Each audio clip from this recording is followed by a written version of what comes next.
কোটা সংস্কার আন্দোলনে শিক্ষার্থীদের উপর হামলা, হত্যা এবং তাদের বিরুদ্ধে মামলা ও গণগ্রেপ্তারের প্রতিবাদে বৈষম্য বিরোধী ছাত্র আন্দোলনের ব্যানারে মার্চ ফর জাস্টিস কর্মসূচি পালন করছে শিক্ষার্থীরা। তাদের সঙ্গে যোগ দেন ঢাকা বিশ্ববিদ্যালয় ও বাংলাদেশ প্রকৌশলী বিশ্ববিদ্যালয়ের বেশ কয়েকজন শিক্ষক।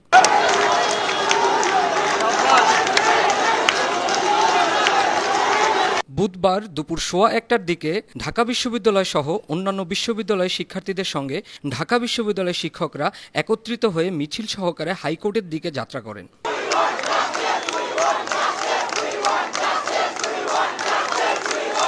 মিছিলটি শিশু একাডেমির সামনে যাওয়ার পরেই পুলিশ বাধা দেয়। পুলিশি বাধা দেওয়ার পর শিক্ষক শিক্ষার্থীরা দোয়েল চত্বরে অবস্থান নেন। এ সময় পুলিশ কয়েকজন শিক্ষার্থীকে তুলে নিয়ে গেছে বলে অভিযোগ করেন বিক্ষোভকারীরা।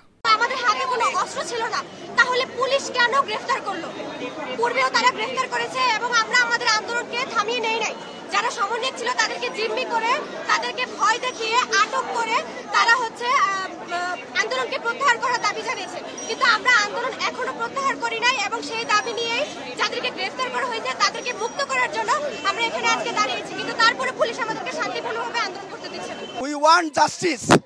এই যে শিক্ষার্থীদের আন্দোলনে আমরা তোমাদের সাথে একতা প্রকাশ করছি। তোমাদের সকল আন্দোলনের সাথে আমরা ছিলাম, আছি, থাকবো। আগামীতেও ঢাকা বিশ্ববিদ্যালয় সহ বিভিন্ন বিশ্ববিদ্যালয়ের শিক্ষকদের সংহতি সমর্থন থাকবে এই প্রত্যাশা ব্যক্ত করি। আমাদের আন্দোলনের মূল কারণটা আপনারা জানেন, যেহেতু আপনারা জানেন সেই অর্থে বলবো, আমরা এখানে সাধারণ যত স্টুডেন্ট দেখছেন, এই স্টুডেন্টরা কেউ কোনো খারাপ অধিকারের জন্য কোনো প্রতিবাদের জন্য আসে নাই, কিন্তু এখানে আমাদের সকালবেলা আজকে আমরা এখানে অবস্থান করেছি 12টার দিকে। আমাদের কর্মসূচি হওয়ার কথা ছিল 12টার দিকে। এখানে এসে দেখেছি যে পুলিশ ঘেরাও করে রেখেছে, এমনকি আমাদেরকে অনেকগুলো পুলিশ মিলে ধাওয়া করেছে, যেটা এখানকার যারা ছিল তারা দেখেছে, কিন্তু এটা কোনো ফুটেজ নেই।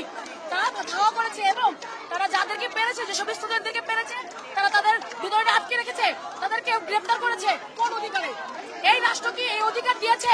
কোনো কারণ ছাড়া, হাতে বোমা বারুদ ছাড়া, হাতে কোনো অস্ত্র ছাড়া কোন স্টুডেন্টদেরকে অন্যায় ভাবে এভাবে গ্রেফতার করার আইন কি বাংলাদেশের কোনো আইনে আছে কিনা আমার জানা নেই।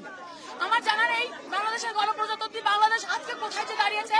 কেন আজকে বাংলাদেশের বাহিরের রাষ্ট্র বাংলাদেশকে নিয়ে আলোচনা করবে? প্রধান দাবি তো যেটা হচ্ছে আমাদের মাননীয় প্রধানমন্ত্রীকে ক্ষমা চাইতে হবে। তারপর আরো যে দাবিগুলো ছিল যে আমাদের ভাই বোনদের যৌক্তিক যারা মারা গিয়েছিল তাদের জন্য যৌক্তিক বিচার করতে হবে এবং সুষ্ঠু তদন্ত করে যাতে বিচারটা, সবগুলো মিলেই আর কি আমাদের এই মিছিল। জোবায়ের সিদ্দিক, 52 টিভি, ঢাকা।